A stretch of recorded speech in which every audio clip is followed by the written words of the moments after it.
విశ్వనగరంగా రూపాంతరం చెందుతున్న హైదరాబాద్కు అసలు ఏమైంది? కళ్ళు మిరిమిట్లు గొలిపే భవంతులు, లక్షల కోట్ల రూపాయల వ్యాపారాలు, వేల కోట్లలో ఐటీ సేవలు, నగరం నలుమూలల అందమైన ఫ్లైఓవర్, రెండు తెలుగు రాష్ట్రాల యువతకు ఉద్యోగాల కల్పవల్లి హైదరాబాద్. ఇవన్నీ నాణానికి ఒకవైపు మాత్రమే. ఎందుకంటే రీసెంట్గా మనం చూస్తున్నాం హైదరాబాద్ని. ఓ మోస్తరు వర్షం పడితే చాలు నగర జీవనం స్తంభించిపోతోంది. సామాన్య ప్రజలు అల్లాడిపోతున్నారు. నగరం మొత్తం తడిసి ఉక్కిరి బిక్కిరి అయిపోతోంది. ప్రత్యేక రాష్ట్రం ఏర్పడి 11 సంవత్సరాలయ్యింది. ఇప్పటికీ 3 పర్యాయాలు ప్రభుత్వాలు మారాయి. కానీ బేసిక్ ఇన్ఫ్రాస్ట్రక్చర్ పైన చిత్తశుద్ధి అంటే ప్రశ్నార్థకంగానే మారింది. చిన్నపాటి వర్షానికే హైదరాబాద్ వాసులంతా అల్లాడిపోయే ప్రమాదకరమైనటువంటి పరిస్థితి కనిపిస్తోంది. సరైన ప్లానింగ్, భవిష్యత్తు అవసరాలు, బేసిక్ ఇన్ఫ్రాస్ట్రక్చర్ ఇది ఏ నగరానికైనా చాలా అవసరం. మరీ ముఖ్యంగా హైదరాబాద్ వంటి కాస్మోపాలిటన్ సిటీ, ఫాస్ట్ గా గ్రో అవుతున్నటువంటి సిటీస్ లో దీని పట్ల ప్రభుత్వాలకి చిత్తశుద్ధి ఉండాలి. తీసుకునే నిర్ణయాలు ప్రజా రక్షణకై ఉండాలి. ఉద్యోగ అవకాశాలను కల్పిస్తున్నటువంటి కల్పవల్లి హైదరాబాద్ వంటి నగరానికి బేసిక్ ఇన్ఫ్రాస్ట్రక్చర్ చాలా చాలా ఇంపార్టెంట్. ఎప్పుడో నిజాం కాలం నాటి మురుగునీటి వ్యవస్థ పైనే ఇప్పటికీ ఆధారపడాల్సినటువంటి దుస్థితి.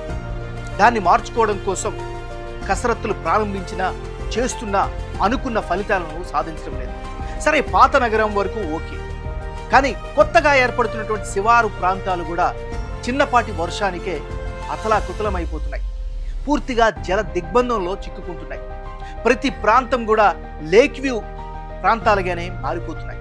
దీనికి గల కారణం శివారు ప్రాంతాల్లో కూడా ఆక్రమణల తొలగింపులో ఉదాసీనంగా వ్యవహరించడం, లోకల్ పాలిటిక్స్కే జై కొట్టడం, రాజకీయాలనే ప్రధాన ఎజెండాగా స్థానిక నాయకులందరూ కూడా వ్యవహరించడం.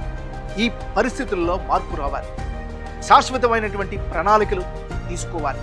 తీసుకున్నటువంటి ప్రణాళికలను చిత్తశుద్ధిగా అమలు చేయాలి. దీనికి స్థానికంగా ఉండేటటువంటి యంత్రాంగంతో పాటు స్థానిక ప్రజలు కూడా మద్దతు పలకాలి.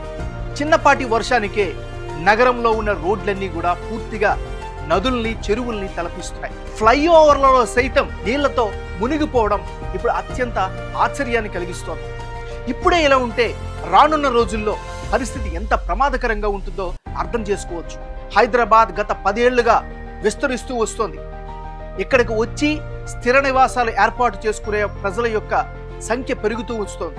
అనేకమైనటువంటి కంపెనీలు వస్తున్నాయి, పరిశ్రమలు ఏర్పడుతూ ఉన్నాయి. విద్యా ఉపాధి అవకాశాల కోసం 2 తెలుగు రాష్ట్రాలే కాదు, దేశవ్యాప్తంగా పెద్ద ఎత్తున యువత హైదరాబాద్కి వచ్చి చేరుకుంటున్నారు. వీటితో పాటు పని కోసం, ఉపాధి కోసం నార్త్ ఇండియా నుంచి కూడా పెద్ద ఎత్తున హైదరాబాద్కి తరలి వస్తున్నారు. వీళ్ళందరితో కూడా హైదరాబాద్ జనసాంద్రత పెరుగుతూ వస్తుంది. సో వస్తున్నటువంటి డిమాండ్కి తగ్గట్టుగా ఏర్పాట్లను కూడా చేయాల్సిన బాధ్యత ప్రభుత్వాలపై ఉంది.